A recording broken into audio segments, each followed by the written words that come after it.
What if the ship sitting quietly in the harbor next to you was actually a missile launcher in disguise? What if nobody, not satellites, not spies, not sailors passing by, could tell the difference until it was too late? Before we go any further, hit subscribe now because this channel digs into the hidden military secrets that most news outlets skip right past. Smash the like button if this idea already gives you chills, and send this to one friend who thinks modern warfare is still about tanks and jets, because it isn't anymore. For decades, Iran faced a problem that money alone could not fix. It wanted to be feared far beyond its own coastline. It wanted the kind of navy that could threaten tankers, warships, and rival nations thousands of miles from home. But sanctions had strangled its economy for years. No foreign shipyards would sell Iran modern warships. No outside nation would hand over the blueprints for real aircraft carriers or advanced destroyers. Iran had oil money, but oil money could not buy what it truly wanted: respect on the open sea. So Iranian commanders built their navy around a different idea entirely. Instead of size, they chose speed. Instead of raw firepower, they chose surprise. Small fast boats swarmed around the Strait of Hormuz, ready to strike oil tankers and vanish before anyone could respond. Coastal missile batteries hid in the hills, tucked into caves and tunnels where satellites struggled to find them. Naval mines waited silently beneath the waves, planted in shipping lanes used by the entire world. This approach worked beautifully close to home. A dozen small boats circling a tanker near the strait could terrify any captain on board. But that same strategy fell apart the moment distance entered the picture. Small boats cannot cross oceans. They do not have the fuel, the range, or the endurance to matter anywhere far from Iranian shores. And Iran's military planners understood this weakness better than anyone watching from the outside. If a real war ever reached beyond Iran's own coastline, something Iranian leaders feared for years, this strategy would leave them nearly powerless outside the Gulf. They needed a way to project force across the ocean without spending billions on a fleet they could never build. So instead of constructing new warships from nothing, which their sanctioned economy could barely support, Iranian engineers turned to something already sitting in plain sight: ordinary cargo ships. These were the same kinds of vessels you'd see anywhere on Earth, hauling grain, containers, and everyday goods through busy ports. Nobody paid them any attention. Nobody photographed them twice. And that was exactly the point.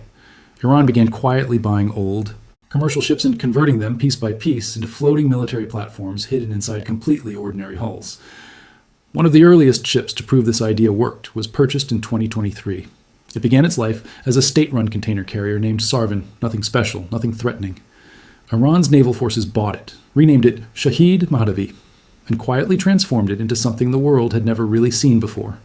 From the outside, it still looked like cargo ships look everywhere. Stacked containers, a wide, flat deck, nothing that would make a passing patrol boat think twice. But hidden beneath that ordinary skin was a secret capable of shocking military analysts around the globe. In January 2024, Iranian forces fired 2 ballistic missiles directly from launchers built to look exactly like standard shipping containers, stacked on the deck of the Shahid Mahdavi as if they held nothing more than clothing or electronics. One missile struck its target in the Iranian desert. It was the first time Iran had ever successfully launched long-range missiles from a ship at sea. Sit with that idea for a moment, because it is genuinely hard to wrap your head around. Every single day, thousands of container ships move through the world's busiest waterways.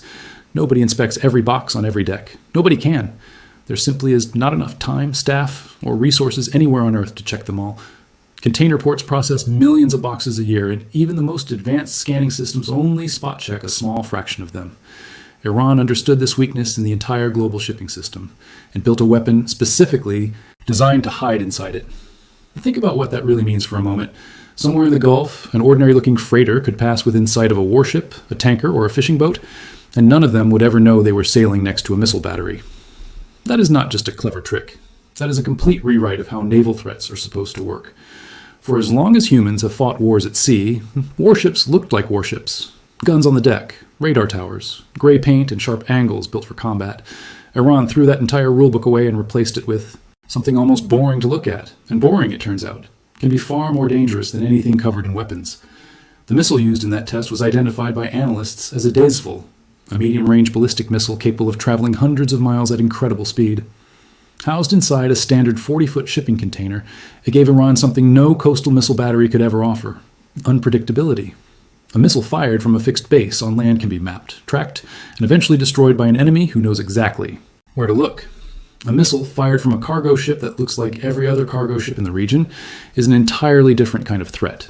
Where do you even begin searching?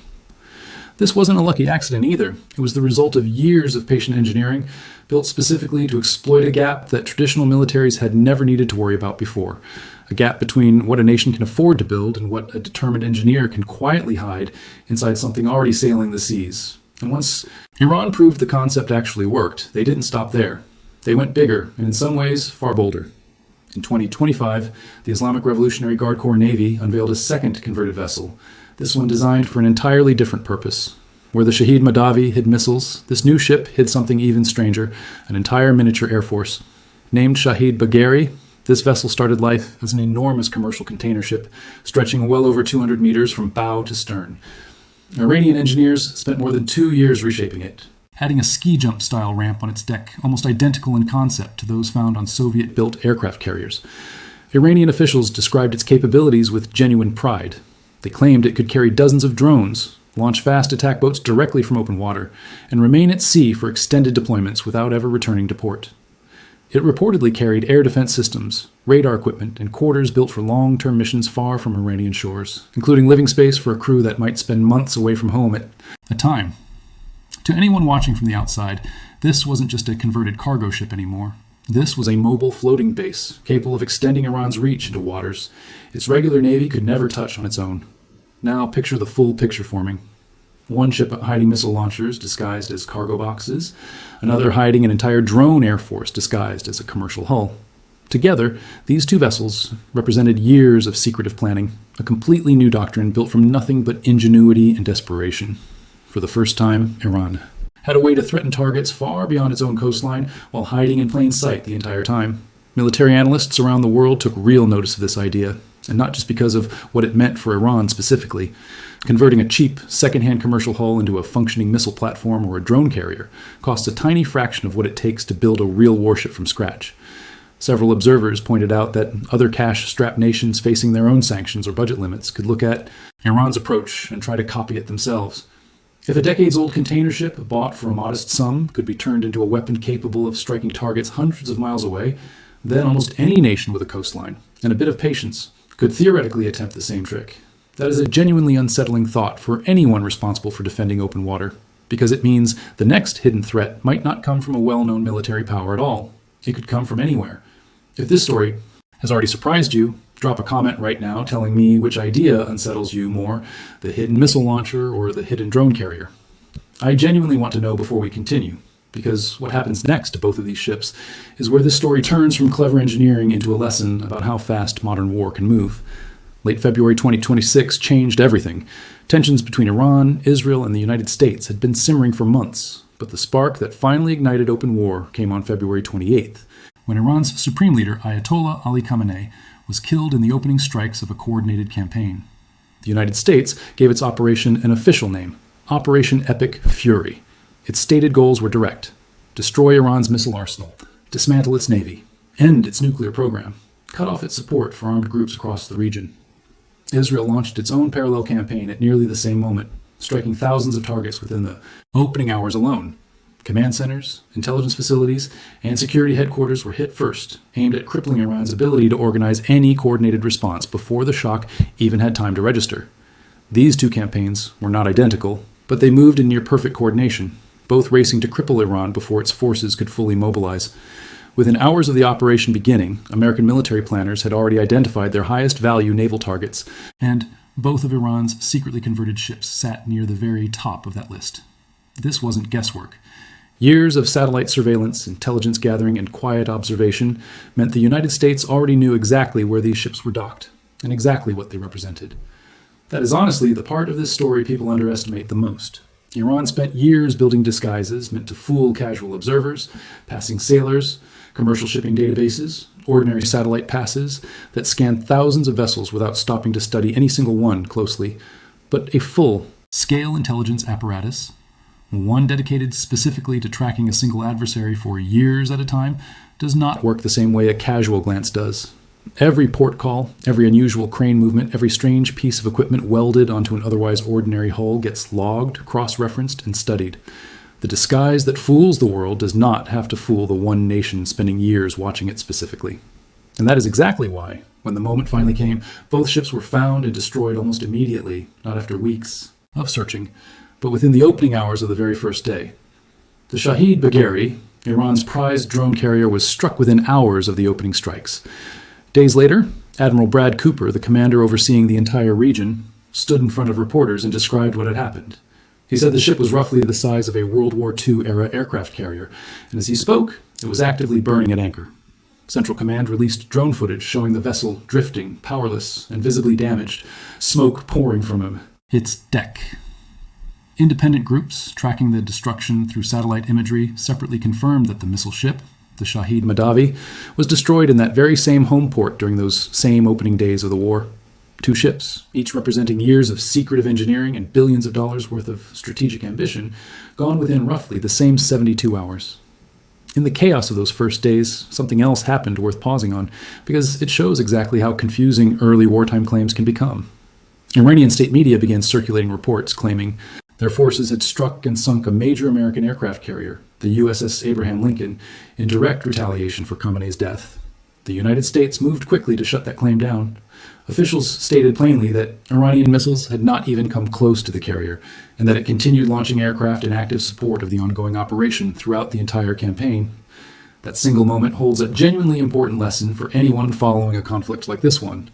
Statements made during active fighting, especially ones meant to boost morale or Project Strength, deserve real scrutiny before anyone repeats them as confirmed fact. The home port, shared by both destroyed ships, quickly became the center of the entire naval campaign. Within the first 48 hours alone, every single Iranian warship stationed east of the Strait of Hormuz had been destroyed, according to Central Command. By March 5th, just days after the operation began, officials confirmed more than 30 Iranian naval vessels sunk or destroyed. That number kept climbing as the days passed. Corvettes, submarines, patrol boats, and mine-laying vessels were struck one after another in a campaign that showed no sign of slowing down.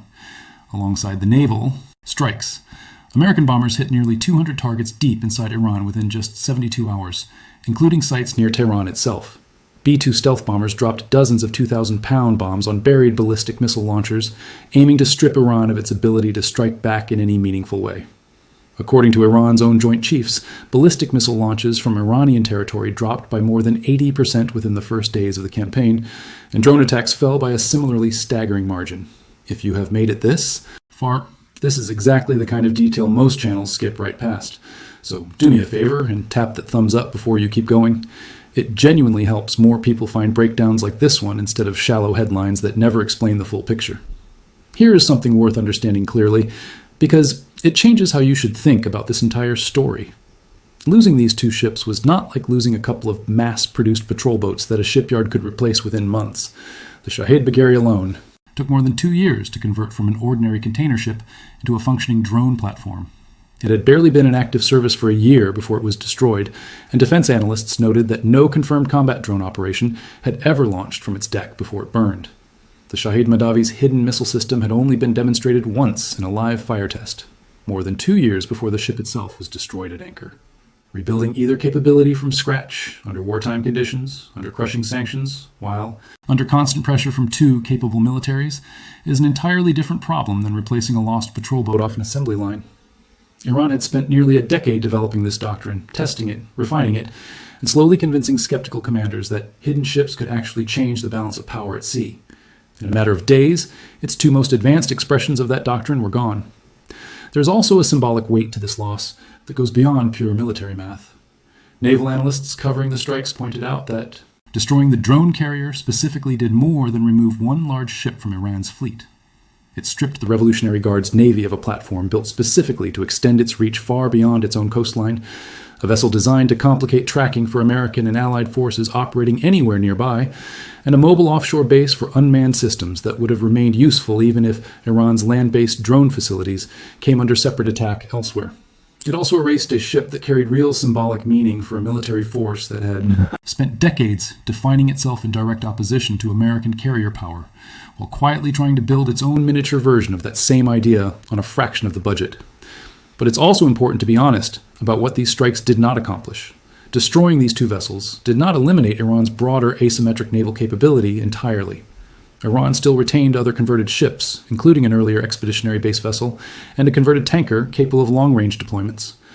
The underlying idea, hiding weapons inside ordinary-looking ships, survived, even though Its two most expensive and sophisticated examples did not.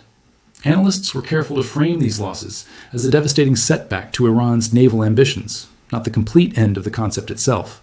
This story does not end in early March 2026, and honestly, what happened afterward matters just as much as the opening strikes themselves, because the war never actually settled into anything resembling peace. Instead, the months that followed brought a slow, exhausting cycle of escalation and fragile calm that stretched deep into the second half of the year. By June, despite brief pauses in the fighting, tensions reignited sharply.